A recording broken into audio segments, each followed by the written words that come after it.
Assalamualaikum warahmatullahi wabarakatuh. Saya Lisa Arisa. Dalam hari ini ingin memaparkan sedikit terkait pajak pertambahan nilai. Pajak pertambahan nilai atau dapat disingkat dengan PPN.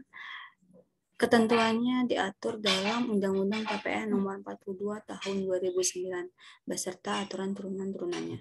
Dan telah disesuaikan dengan Undang-Undang HPP Nomor 7 Tahun 2021. Di antara yang telah disesuaikan dengan yang Undang-Undang HPP yang ada yaitu tarif PPN yang sebelumnya 10% menjadi 11%. Dan hal ini berlaku per 1 April 2022. Dan hal berikutnya yang berubah adalah adanya beberapa barang yang sebelumnya non-barang kena pajak menjadi barang kena pajak dengan fasilitas dibebaskan. Contohnya adalah susu. Bagi beberapa produsen susu murni yang sebelumnya mereka tidak mengeluarkan faktur pajak sama sekali, hal ini perlu dijadikan catatan bagi mereka per April ini. Sehingga mereka harus menerbitkan faktur pajak dengan kode 080. Untuk tarif 11% sendiri ini dari DJP telah menyesuaikan aplikasi e-faktur yang ada dari sebelumnya 3.1 menjadi 3.2. Hal ini menjadi indikasi bahwa seluruh PKP yang ada harus sudah update menjadi e-faktur 3.2 karena tarifnya benar-benar sudah berubah. Nah, yang selanjutnya yaitu pengertian umum dari PPN. PPN adalah pajak atas konsumsi barang atau jasa yang dilakukan dalam daerah pabean atau manfaatnya dirasakan dalam daerah pabean, dilakukan oleh orang pribadi maupun badan. Jadi PPN adalah pajak atas konsumsi barang, baik itu barang yang dari impor ataupun barang dari lokal.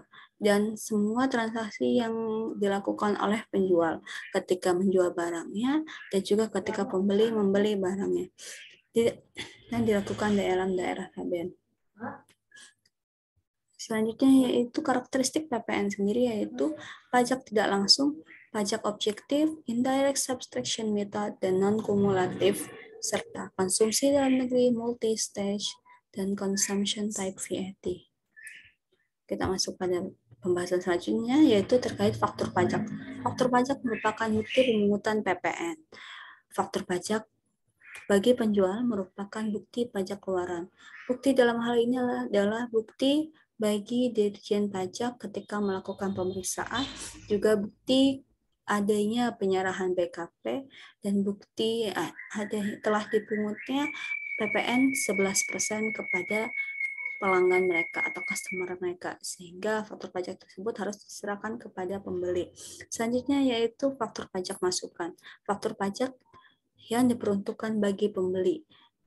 Di sini hal ini menjadi bukti ketika mereka ingin mengkreditkan faktur tersebut pada SPT mereka. Juga sebagai bukti bahwa mereka telah membayar dan si pengusaha kena pajak di mana mereka membeli barang tersebut telah membuatkan faktur pajaknya dan diharapkan telah menyetorkan pajaknya. Selanjutnya yaitu objek PPN terdapat yaitu impor BKP atau JKP. Impor itu memasukkan barang dari luar negeri ke dalam negeri dengan tarif PPN sebesar 10%. Selanjutnya itu ekspor BKP atau JKP dengan tarif PPN yaitu 0%. Selanjutnya itu penyerahan barang kena pajak atau jasa kena pajak. Barang kena pajak seperti hal yang kita ketahui seperti penjualan atas sepatu, tas, ataupun jasa kena pajak seperti layanan konsultan auditor ataupun konsultan pajak ataupun konsultan lingkungan hidup atau yang lainnya. Selanjutnya itu pemanfaatan BKP atau JKP dalam daerah pabean. Dalam hal ini, selama manfaat tersebut dirasakan dalam kawasan Indonesia, maka PPN tetap harus dipungut sebesar tarif atau ketentuan yang berlaku. Demikian materi singkat hari ini terkait PPN. Saya ucapkan terima kasih atas perhatiannya. Kurang lebihnya saya mohon maaf. Saya akhiri. Assalamualaikum warahmatullahi wabarakatuh.